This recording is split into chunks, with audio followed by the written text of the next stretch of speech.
cars to give me a minivan, so it's perfect. We can do a bike shuttle. Good morning. How's it going? Great, how are you?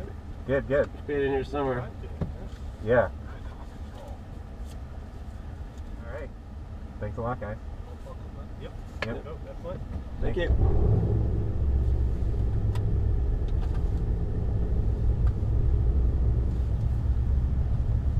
When we first get out on the track, there's a white line. You want to stay on the right side of that when you get out onto the racetrack first turn.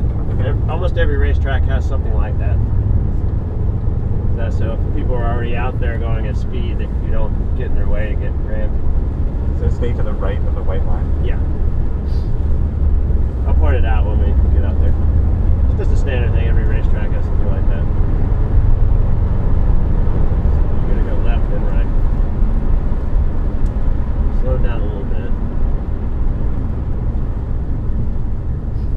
Typically, they have a really tight turn right before you go out too.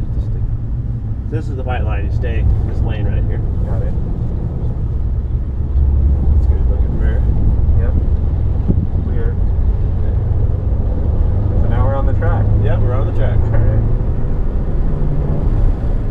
See that white box? Yep. There's a person in there that'll have flags. If you see a yellow flag, that means caution. Red flag means stop. Black flag means come in.